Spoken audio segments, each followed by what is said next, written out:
अस्सलाम वालेकुम बच्चों। आज हम नई लेसन पढ़ने जा रहे हैं जिसका नाम है ग्लोबल वार्मिंग। ग्लोबल वार्मिंग दुनिया का सबसे बड़ा मसला जो आजकल हर मुल्क को दरपेश है, उसे ग्लोबल वार्मिंग कहते हैं। ग्लोबल वार्मिंग एक इम्पॉर्टेंट इशू है यूएनओ के सामने। साइंटिफिक टेम्परामेंट रखने वाले लोगों के सामने, यानी कि हर इंसान एक बड़े मसले से दो चार है जिसे हम ग्लोबल वार्मिंग कहते हैं। ग्लोबल मींस होल वर्ल्ड, पूरी दुनिया, होल वर्ल्ड। कुछ वर्ड्स है इसमें जो डिफिकल्ट है, थोड़ा सा मैं इनका मीनिंग भी बताऊं। Warming,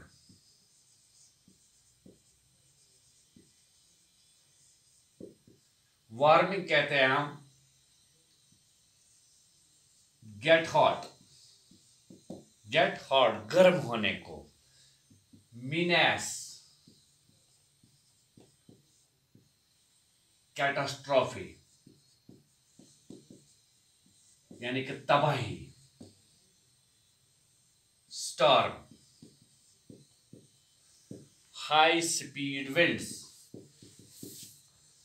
high speed winds।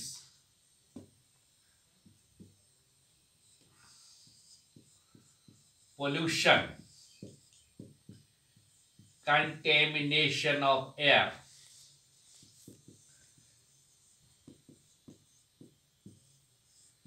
हवा का गंदा होना, contamination of air। glacier,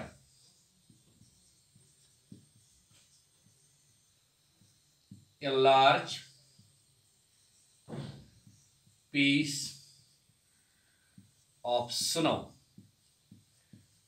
बर्फ का एक बहुत बड़ा टुकड़ा जो साल भर आहिस्ता आहिस्ता पिघल कर हमें पानी देता है।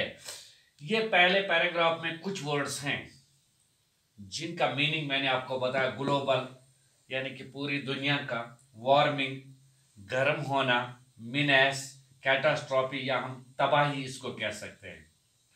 स्टॉर्म तूफान, high speed winds, pollution contamination of air हवा का गंदा होना।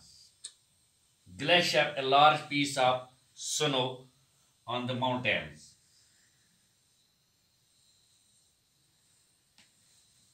What is global warming? थोड़ा सा मैं आपको ये इंट्रोड्यूस करूं पहले, लेसन पढ़ने से पहले।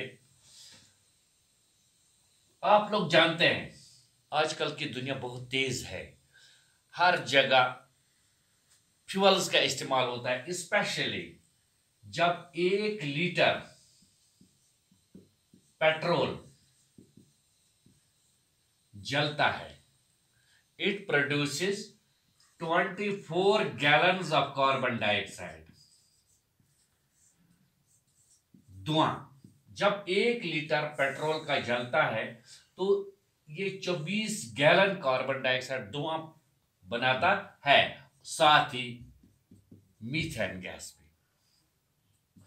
Oil refineries, they also add smoke. Respiration, जो हम सांस लेते हैं, सांस दे बाहर छोड़ते हैं, it also add smoke. Factories, हर एक चीज। For example a jet plane while crossing Atlantic Ocean, it produces 75,000 tons of smoke in one go। Jet plane अगर अटलांटिक ओशन के ऊपर से गुजरता है तो ये 75,000 टन ऑफ स्मोक प्रोड्यूस करता है। गरज धुआं हर जगह, हर तरफ से माहौल में जा रहा है। और इस धुएं का असर क्या है? ये जो जमीन है, हमारी जमीन है। इस पर सूरज की छाएं पड़ती है, सनरेज। इनमें से एक किस्म जिसको हम IFR भी कहते हैं, इंफ्रारेड रेज। इंफ्रारेड रेज ये जमीन से वापस जाती हैं, लेकिन ये ऊपर एटमॉस्फेयर में नहीं जा सकती है। जो ये कार्बन डाइऑक्साइड धुआं प्रोड्यूस होता है जमीन के इर्द गिर्द, इसकी एक परत है, परत मींस लेयर। ये इस इंफ्रारेड रेज को बाहर जाने नहीं देता है। इससे क्या होता है, जमीन का टेम्परेचर रोज बरोज बढ़ता जा रहा है। There is a rise in global temperature. Global temperature यानी कि जमीन का दर्जा हरारत कैसे बढ़ता है, सूरज की छाएं जमीन पर पड़ती है, इंफ्रारेड रेज वापस जाती है, कार्बन डाइऑक्साइड धुआं, ये जो मीथेन वगैरह है, ये इन IFR रेडिएशंस को वापस जाने नहीं देता और ये जमीन के आसपास ही रहती है। इससे जमीन रोज बरोज गर्म होती है। इसको हम ग्लोबल वार्मिंग कहते हैं। बाकी कल पढ़ेंगे इंशाल्लाह। बाकी वसलम।